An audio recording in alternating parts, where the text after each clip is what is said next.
Good evening, YouTubers. I am here today to give you my top 10 albums of 2012. So let's get to it.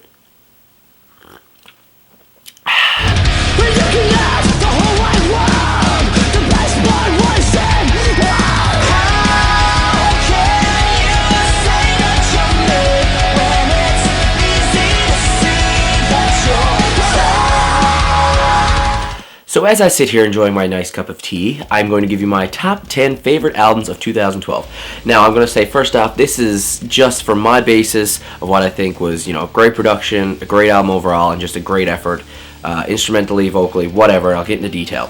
Alright, so number 10 is Silverstein's Short Songs. Now, I really like this album. It came out in early 2012. It was a great, different thing to see from Silverstein. They've always been a post-hardcore band that would stick to their, I wouldn't say own sound, but they knew what they were doing, and they would always put out a great album. Now, this is something where they went back to what they grew up listening to of punk, and they did 11 original punk songs, themselves, and 11 cover songs, and none of the songs were longer than 2 minutes. I really enjoyed the fact that this happened, and I mean, I'll be honest, it was just something I really never saw before from bands, especially my favorite band of all time. So, Silverstein gets the number 10 spot. Coming in at number 9, we have While She Sleeps, This Is the Six. Now, some of you guys may not have heard of this band. They're actually pretty awesome. They're like a hardcore, metalish band. This album just really stands out to me. They're from the UK, and it's just something really refreshing that I heard when it came out. And it just really stood out to me. It had a great mix of everything that people could appreciate music. Lyrically, it was really great. I really liked the instrumentals. Vocally, I mean, the screaming on this album was great. There's not a lot of clean vocals. There may be one or two songs. I can't remember too well, but this band doesn't focus on a lot of clean vocals. But, I mean, just the way this band presents themselves, they're definitely going to be a big band in 2013 and going onward. So just make sure you check out that album. Taking spot number 8 is Periphery with Periphery 2. Now, I've only recently got into listening to them. I had bought their self-titled album not too long ago, maybe 2 weeks ago, and I listened to Icarus Lives on that CD amongst other songs. And it was just really well done. I like the mix of instrumentals, so I checked out Periphery 2. And it was very, very well done. I mean, instrumentally it was solid. I love the guitar work on this CD. It's really good. The screams and cleans are unbelievable. It's just, when you start listening to this album, you're hooked right away. The intro is just really well done right to the end. And I mean, it's just an album you listen to from start to back, start to finish, and just not complain about it. Miss May I is coming in at number 7 with their album At Heart. Now, I'm a big Miss May I fan, so of course I was looking forward to this, and I really kind of knew it was going to make my list from the start. I thought it was really impressive, and Levi's screams really improved from Monument. Now, they've been getting gradually better every album. I mean, this is album number 3 for their full length, and I just thought they did a great mix of just becoming a really good metal band and being known. They're putting themselves in a spot of, just making a name for themselves. And this album really proved it. It had a great mix of, great guitar work. There's not as great a mix of breakdowns as it used to be on their old stuff, but the clean vocals are really well done by Ryan Neff. And some people criticize him for his clean vocals, but I actually really enjoy it. And, it's not easy for a lot of people to play both an instrument and singing, but, I'm not starting any fights here. Either way, it's just a great CD, and that's why it takes spot number 7. Coming in at number 6, we have Motionless in White with their CD, Infamous. Now, I really like this album. I thought, there's a lot of people who liked it and a lot of people who hated it, and that's what makes an album really good, when it has controversy. Now, the thing I really liked about it is it was different from Creatures, and that's good because you don't want to do the same thing over and over again because, people will complain about a new sound, people will complain about the same sound, and that's what I really like because they still kept a mix of what they had on Creatures, but they went a lot more heavier and just had a lot of different sounds and different kind of guitar work on this CD. And overall, just a different sound, and it was just really great. They had a lot of different influences throughout this album. There's a great guest vocalist, Brendan from Bleeding Through was on this, and you can hear it in one of the songs. I can't remember the name of it right now, but there's a Manson feel to it, Slipknot feel, and it's a great mix of all that great music. So that's why this album is just so enjoyable. At spot number 5, we have a great album. That is Enter Shikari's A Flash Flood of Color.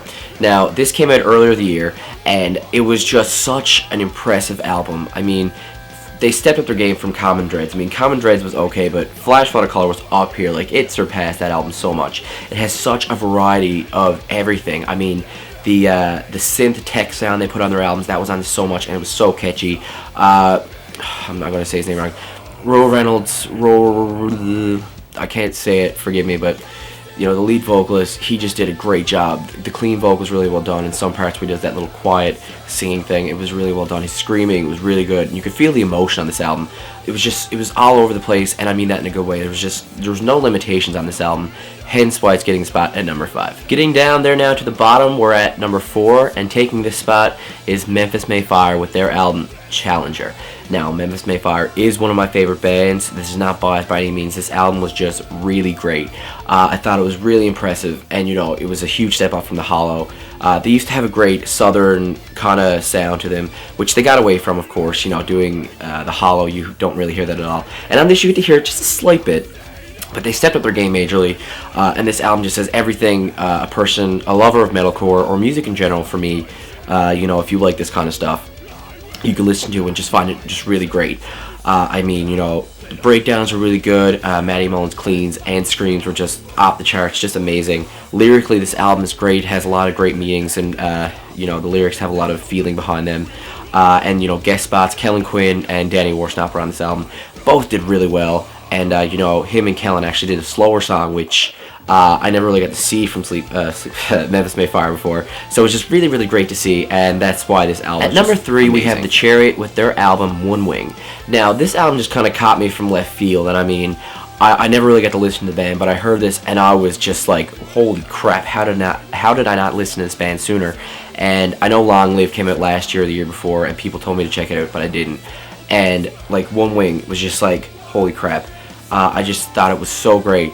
I can't really define it. Like they're a great hardcore band, and you know, it's just there's so much emotion in this CD, and you know, it's just such a variety of like, and the instrumentals and the way they do their introductions on some songs, and it's been a while since I listened to the album, so I can't tell exactly like what's so like I can't get in depth about it, but it's just, if you want to hear an album which is just, it kind of just took my breath away this year, just listen to The Chariot's One Wing and you will see why. In the number 2 spot, we have Architects with Daybreaker. Now this album just kind of, it didn't blow me out of the water because of the fact that it's something I never heard before, because Architects never disappoint. I mean, the past 3 albums have been nothing but flawless and amazing, and they improve their game every time, hence why this comes in so close at number 2.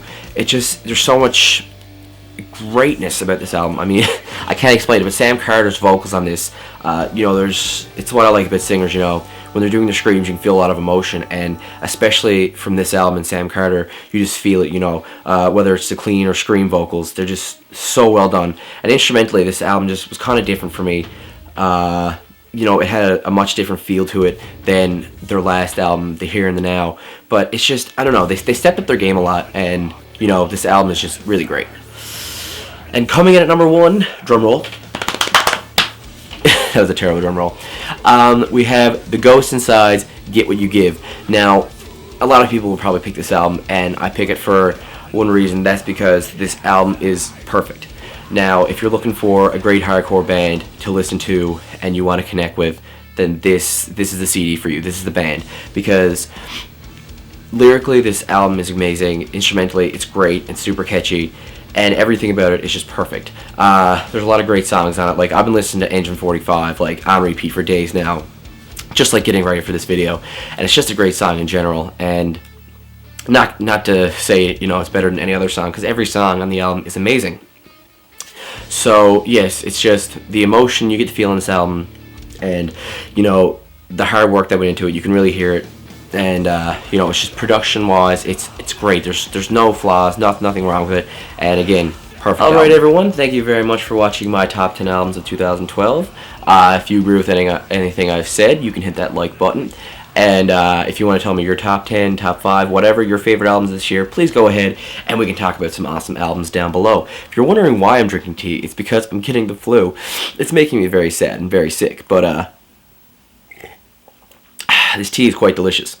And if you're wondering what it is, it's honey tea, because it's good for the throat, and I like it. So yes, thank you very much for watching, and you can expect an update video from me tomorrow, I do believe, and it's going to talk about all my plans for 2013. I have a lot of stuff in store, and I'm really excited to talk about it, and I'm just getting like antsy wanting to talk about it now, but it'll have to wait till tomorrow. So please share this video around. I want you to like it if you agree, or you know, just want to like it if you like the video. Ow, I hit myself in the face. And yes, please discuss down below your favorite albums of this year. So let's get to it, and remember, it's music for today, music for tomorrow, and music for life. Peace out.